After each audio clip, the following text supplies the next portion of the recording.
Gambia, Angola, China Holding, Gash, producers of the finest tomato paste in the Gambia. Jaja tomato paste, available in 5 kilos, 1 kilo and in sachets. For wholesale and retail, visit our factory at Banjulonding. We are also producers of Jaja mineral water, cool, clear and fresh. Gash, Gambia, Angola, China Holding, with headquarters at Fatu Golden Plaza, Mile 7, Bertel Harding Highway. Gash Group also provides the best security company, Gash Security, for your offices, warehouses, homes and personal property. Gash Group for all your construction projects, offering you quality water reticulation for your gardens, pump irrigation, tidal irrigation projects and all types of buildings. You can contact Gash on 396-7894, 700-8993, 373-0259. Visit us at Gash Global Group on Battle Harden Highway, Fatu Golden Plaza. Our website www.gashglobal.com. Gambia, Angola, China Holding, Gash.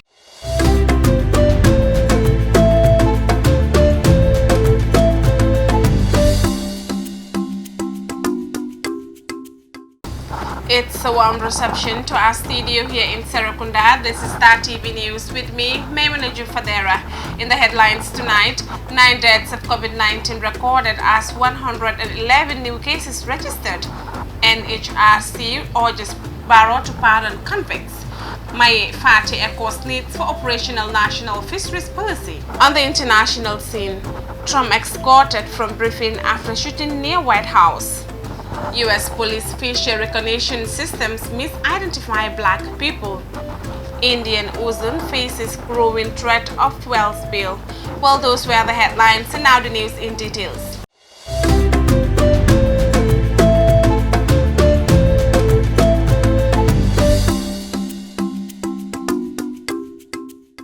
The Health Ministry revealed 111 new cases have been registered, taking the total number of COVID-19 cases ever confirmed in the country to 1,346 cases.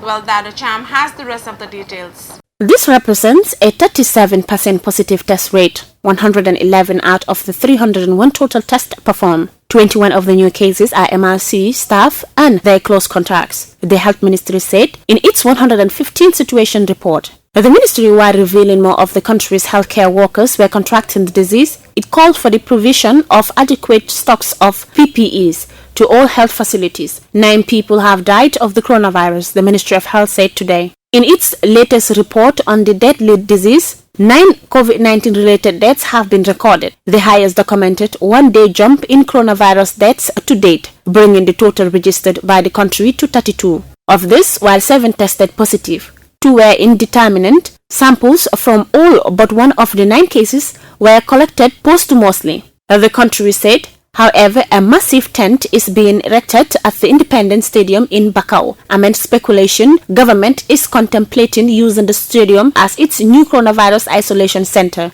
Over 1,000 Gambians have contracted coronavirus, and the government is fast running out of space. Reporting for Star TV News, I am Dado Cham. The National Human Rights Commission on Monday asked the Ministry of Justice to urge President Adama Barrow to use his executive powers to pardon convicts in a bid to decongest the country's prisons. Our reporter Maria Madam has the rest of the story. In the light of the current spike in the cases of COVID-19 infection rates, particularly the worrying increase in the mortality rate has prompted the government to make the wearing of face masks in public places compulsory and the President of the Republic to declare on 5th August a state of public emergency as well as a curfew effective 6th August 2020. The NHRC also commends the judiciary for putting in place measures regarding bail applications and other urgent matters as the superior courts proceed on vacation and the scaling down of operations, with judicial officers sitting on rotational basis. However, the NHRC recognizes the efforts of the state in fighting the COVID-19 pandemic as it remains concerned about the rising number of COVID-19 cases in the country, while calling on the President through the Minister of Justice to pardon convicts who are serving time for offences that are non-violent or not of a sexual nature. According to the Commission, the move will help to assist in curtailing the high rise in COVID-19 cases and decongest the prisons. Due to the surge of the novel coronavirus, the Commission continues to ask the government to ensure face masks are provided to all detainees, remanded and convicted prisoners, police officers, prison officers and all those who come for their well-being, and further urges people to test for COVID-19 before being remanded into custody in the remand wing of any of the 3 prisons. With a great concern, the NHRC pleaded for ventilation in all police cells and detention centers be greatly improved. The Commission, in the interest of fair and speedy trial, also urged judiciary to consider instituting mobile courts within the premises of the Mile 2 Central, Joswang and Janjambri prisons, as mobile courts have been very effective in expediting criminal trials and consequently decongesting prisons in some jurisdictions. The NHRC continues to strongly believe that the aforementioned recommendations, if implemented, would help to assist in curtailing the high rise in COVID-19 cases and decongest the prisons. It will also ensure speedy and fair trial for prisoners awaiting trial and or awaiting the outcome of their appeals. Maria Madem, reporting for Star TV News. The leader of the Gambia Moral Congress, Mai Ahmed Fati, has echoed the need for the Gambia to have an active and operational national fisheries policy. He said this is something very important as the fisheries sector is one of the most important sectors of national development. Mr. Fati made these remarks on live video on his Facebook page on Monday evening, while Winter Colley reports. With a marine coastline of 80 kilometers that is enriched by the nutrients that flow from the river Gambia. The Gambia's marine water attracts many commercial species which feed and swap in the area. There is also considerable potential for freshwater fisheries such as tilapia, African bonitong, and catfishes. However, the periodic droughts that affect water flows also impact on marine and estuarine fisheries productivity. Fisheries were estimated to represent about 1.8% of the GDP in 2013. The artisanal sector is the major producer of fish, with around 90% consumed domestically, especially in the coastal areas. Fish is the cheapest source of animal protein, and traditional processing methods are important for making it available to consumers, especially in rural areas. The sector is dominated by small-scale private entrepreneurs. The industrial sector is foreign-dominated. Most of its catches are landed and processed outside the country. In 2017, exports were valued at $3.4 million and the value of imports at $0.5 million. According to Mai Fati, the Gambia should be in a position to govern and regulate the sector. This is absolutely essential, and that the fisheries sector continues to contribute significantly to our national socio-economic development. And so it is vital that over a period of time we are in a position to create policies that will govern the sector, considering that the sector has the capacity to contribute not only significantly to our economy, but also towards employment generation and ensuring that our country is able to sustain itself economically. The fisheries resource of the Gambia have been a pillar for our national economy, contributing last year alone over $60 million to our revenue, and account for at least 2.2% of our GDP. The sector also provides livelihood for an estimated 2% of our population who are employed directly or indirectly, including the dependents. Significantly, fish contributes greatly, at least 60%, to animal protein consumed in the Gambia. Data indicates that fish is on the decline within Gambia's fisheries waters. This is due to increasing fishing activities.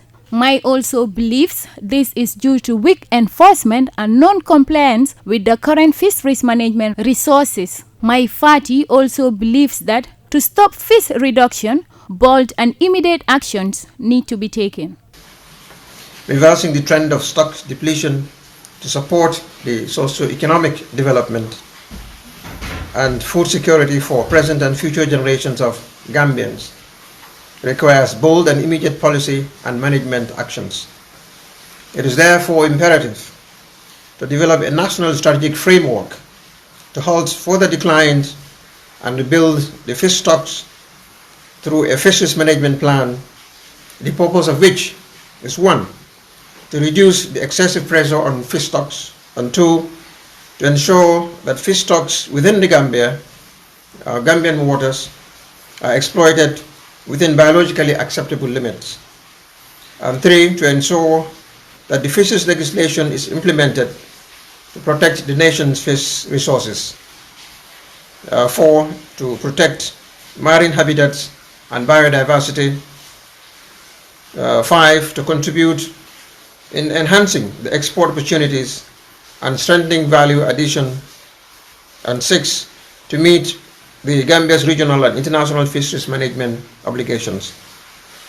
Accordingly, our fisheries management plan sets out a formal harvest strategy for the fisheries and provides direction for the formulation of management actions within the context of the relevant fisheries legislation. Mr. Fati noted that the aim of the management plan is to provide a strategic framework for revising the declining trend of fish resources and establish a sound management regime to ensure that fish stocks are exploited sustainably in an enhanced environment. For Star TV News, I am Binta Puli.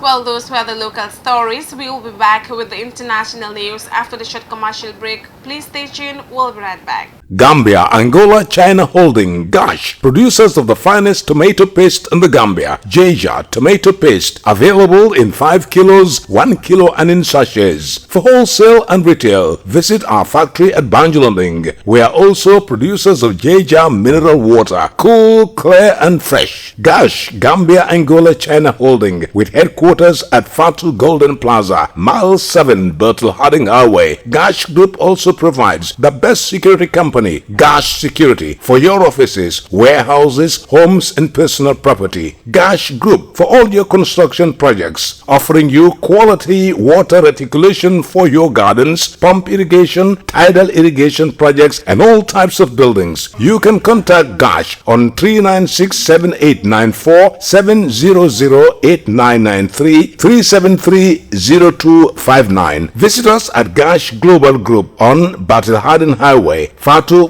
Golden Plaza. Our website www.goshglobal.com. Gambia, Angola, China Holding, Gosh. Welcome back after that short commercial break, and we now look at the news beyond our borders. Trump escorted from briefing after shooting near White House.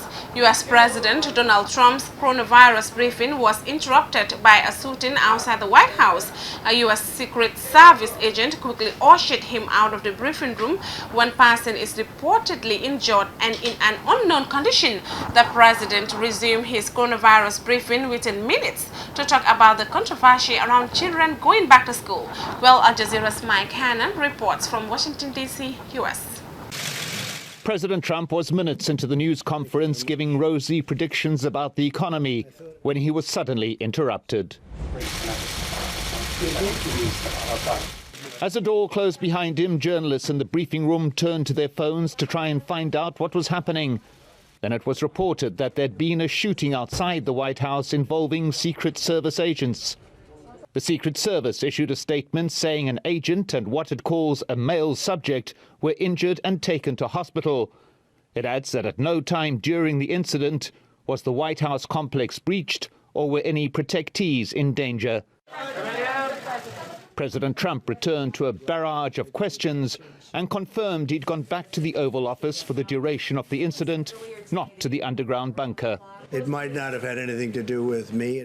Then it was back to business with a baseless claim that children are less affected than adults by the virus. Yeah, I think that for the most part they do very well. I mean, they don't get very sick. They don't catch it easily. They don't get very sick. And according to the people that I've spoken to, they don't transport it or transfer it to other people, or certainly not very easily. So, yeah, I think schools have to open. Schools have begun to open in a number of states. Some are conducting in-person classes, but a greater number are defying the president by continuing the remote education that was started at the beginning of the pandemic. and another questionable claim about the quality and extent of testing in the US. It's a great record to have in many ways. We've tested, I guess, close to 65 million people right now, and nobody's even close to that number. In hard-hit states like California and Florida, there's widespread concern about the delay in test results. I often talk about... And Microsoft founder Bill Gates has sharply criticized what he calls the testing insanity in the US, adding, and I quote, "It's mind-blowing that you can't get the government to improve the testing because they just want to say how great it is." As his interrupted news conference continued, President Trump finally confirmed he would postpone the G7 gathering until after the US election in November, and repeated an earlier statement that what he called certain people who are not in the G7 would be invited, raising again the possibility that President Putin would be asked to attend. This despite the fact that his own intelligence agencies state Russia is actively planning interference in the American voting process. Mike Hanna, Al Jazeera, Washington. U.S. police facial recognition systems misidentify black people. It has been more than 2 months since the killing of George Floyd at the hands of police in the United States, and as protests continue, the message is no longer just about specific incidents of violence, but about what demonstrators say is systemic racism in policing. One of the most obvious examples is the widespread use of facial recognition systems that have been proven to misidentify people of color. Well, Al Jazeera Shihab Ratashi reports.